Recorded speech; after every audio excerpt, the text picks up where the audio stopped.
Announcing the commencement of the first purge.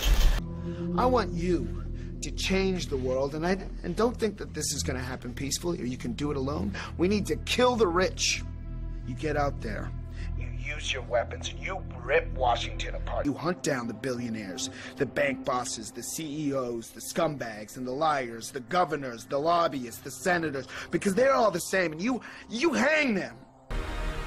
Just remember all the good the purge does. Good morning, everyone. It's May 29th. I'm Eric. I'm here at DC Clothesline. The moral decline of Americans. And this comes from the Fellowship of the Minds. And of course, I'm not going to read this whole article, but instead I'm going to chastise it. Benjamin Franklin said only a virtuous people are capable of freedom. As nations become more corrupt and vicious, they have more need of masters. But what if the masters are corrupt and vicious? Could that be why the rest of the country is corrupt and vicious? Could it be? They say the left has won the culture war because of this. You know my stance on faggots and trannies and the like. Don't much care for them. Don't much like them. But, if this motherfucker wants to dress like a pink devil and think hell is fabulous, you have to understand these people represent a very, very small portion of the population overall. So, no, the left has not won the culture war. If they won the culture war, there would be more faggots. If they won the culture war, there'd be more homos. If they won the culture war, hell, Kanye West would have kept being the stupid motherfucker he is. So, they're wrong.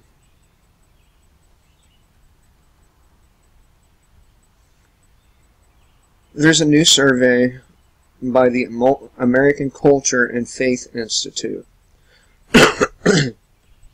They found a large majority of U.S. adults have radically redefined moral behavior related to family matters.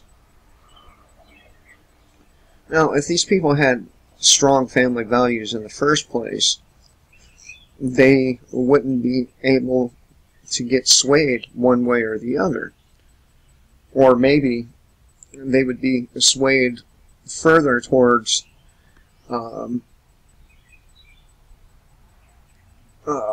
family behavior as opposed to decadence.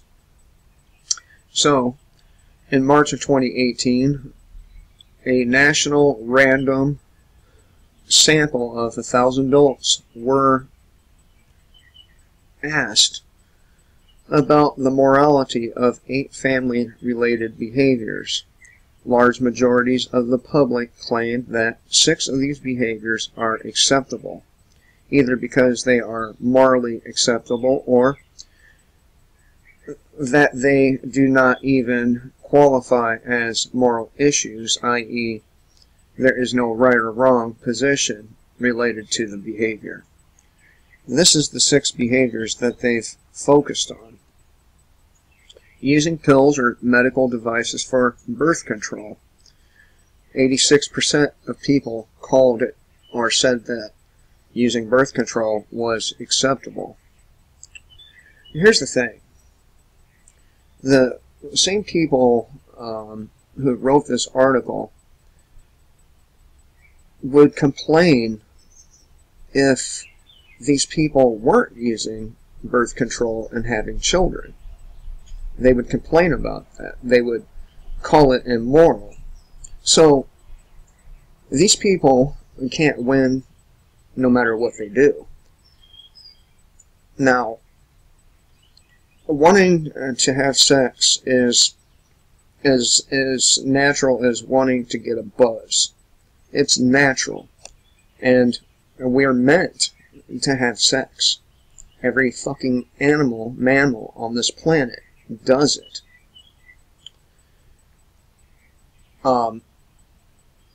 So basically, Christians in particular, Muslims, Jews, they condemn people for being human.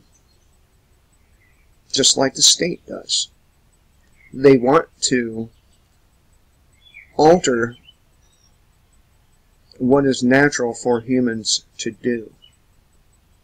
Now, I'm not saying have children out of wedlock is a good thing. I'm not saying that at all. However, I'm pointing out the absurdity of this so-called morality. I use birth control. You know why? Because I'm poor. Because I can't afford another child. And because I like fucking. Duh. So, one way I'm immoral, because I don't want to have another child, because I'm poor. Not that I wouldn't love to have another baby. I would. But I can't afford it. And that's what adults do. We make decisions based on our circumstances, right? And if we have, not such great circumstances, and you already have children, you probably don't want to keep piling more children in there, do you? So what do? You're human, after all. You're an animal. You block the ability of pregnancy. And I do find that acceptable. I do. You want to call me immoral? I don't fucking care. I don't care what you think. Because you cannot define morality for me. Okay? And getting a divorce. This is acceptable to 77%. And of course, I agree that getting a divorce is terrible. That's a terrible thing. And I think it should be a difficult thing for people to do. Because when you get a divorce, it's not just you being affected, it's the children who are involved. If there are. But we shouldn't have to, people should not be forced to stay with an individual they cannot fucking stand to be around. For example, if I can't stand my son's mother, I fucking hate her. Okay? I do. At one time, she was a good-looking woman, but those times are gone. At one time, she was a sweet person, but those times are gone too. So, I don't much like her, and if I were forced to stay with her, I venture to say one of us would probably be dead. I mean, after all, she did drop chlorine pucks and ammonia while I was sleeping next to my bed. That should tell you right there why people shouldn't be forced to stay married.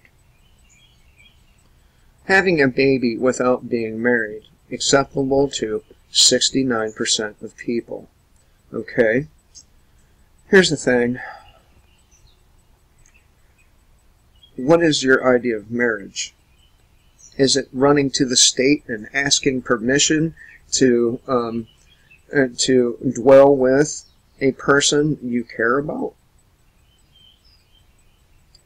And stay with that person for how long? I mean, there's no guarantee that relationships are going to work out whether you're married or not. Whether you beg the state for permission or not. And the reason why people aren't getting married is because men don't want to get married. You know why? Because the family court system is heavily skewed in the woman's favor. Why would any man in their right fucking mind want to get married under those circumstances? Intentionally looking at pornography, acceptable to 58% of people. And it's a sad thing that women are marginalized, but these women are adults, and the men who fuck them are adults right along with them. If they both consent to being filmed fucking, then how is it immoral to make it or even watch it? I mean, yeah, it's tasteless, it's disgusting, but again, 2 or more consenting adults agreed to get paid to film themselves fucking, and there was no coercion involved in many cases. Now, I'm not saying that sex slavery does not exist. Obviously it does. But if these women and these men voluntarily screw on film to get paid, then I'm having a little bit of a hard time understanding your point of view. Having an abortion. And this is acceptable to about half of Americans, and of course, I do not support abortion in any way. Of course, there are circumstances that I would say that it could be justified. For example, if the woman is raped, how can you look at a child you know came from a person who violated you? Some people are strong enough to do this, but a great number of people would not be able to handle looking at a child that they birthed from rape. Incest would be another one. So, to that end, abortions are terrible. You shouldn't just be able to kill the child inside of you. But, under circumstances that it's unreasonable to expect the person to be able to deal with it, I would say that, as long as it's not developed, meaning it has a brain, fingers, heart, all these things. If you do it while you're at the parasitic level and those circumstances are met, then I'd say that it's fair. Not good, but fair. 28% of people thought being married to more than one person was okay. I think that's a little bit gross. But that's not my place to tell, the Mormons or the Muslims that they can't have more than one wife. How is that my place? For that matter, how is that your place or the government place or any other person's place?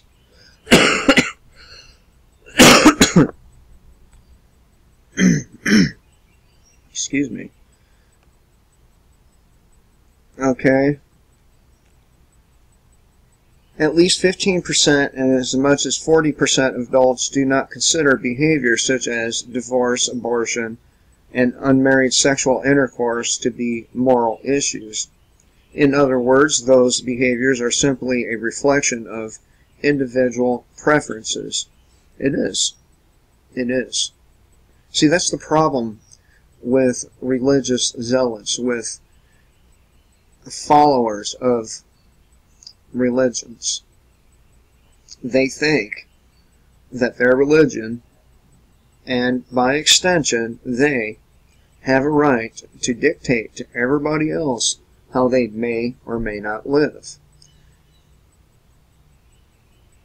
That is my problem with religion. Well, you're going to go to hell. Well, I doubt it. And the reason why I'm going to say this is because, do you know how much child molestation and theft and other ugly behaviors go on inside of churches by the church members? What if the person who hates religion and hates Christians and wants nothing to do with either one, what if they were molested as children and the church helped cover it up?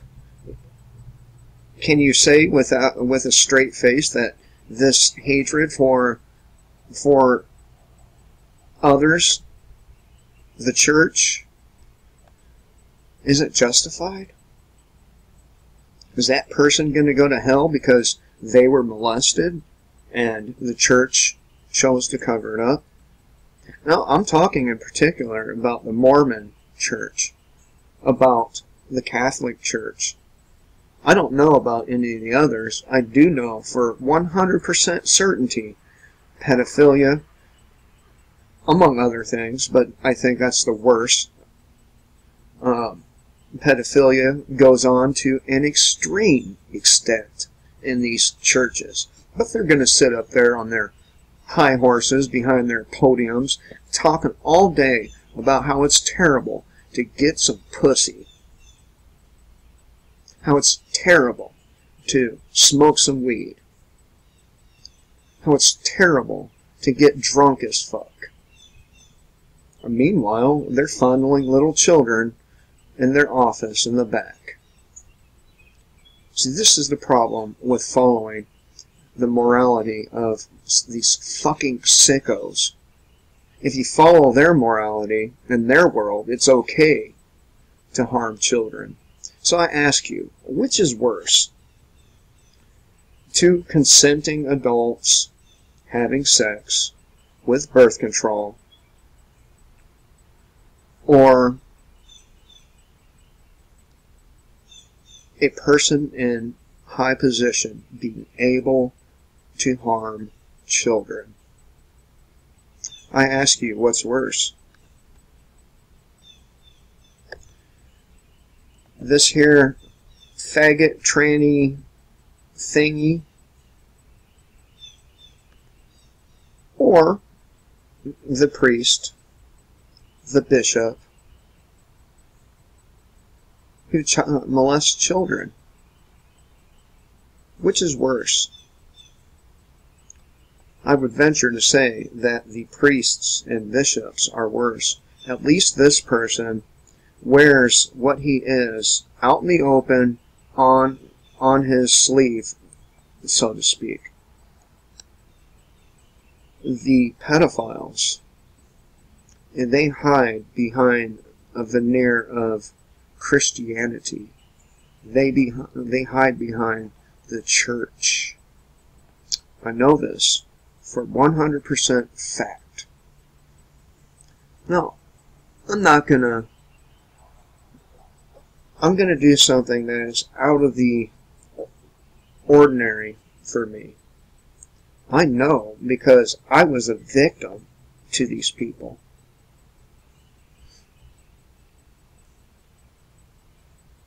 The church,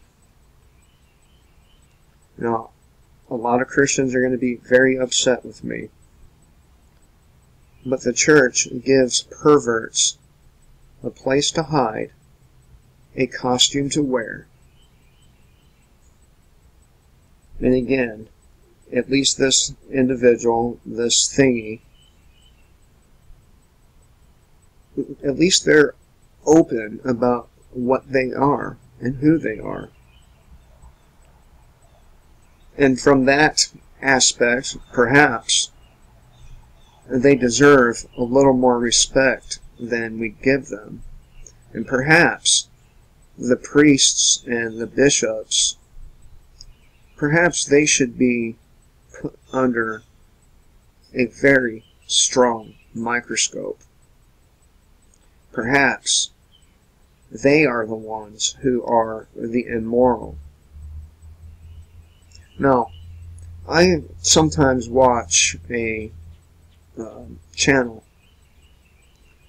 called A Call for an Uprising. And I like the guy's videos. The guy himself is okay, but man, is he brainwashed. Man, does he not understand where his religion comes from. You think it came from Hebrews? No. Your religion goes back not just to the Sumerians, but even further back than the Sumerians. You don't even give proper credit to who created your religion. You don't even know who created your religion. You don't even know why you believe what you believe, but you're going to thumb your nose at those who don't believe the same. Is that moral? I don't think so. Until next time, kill the state before the state kills you.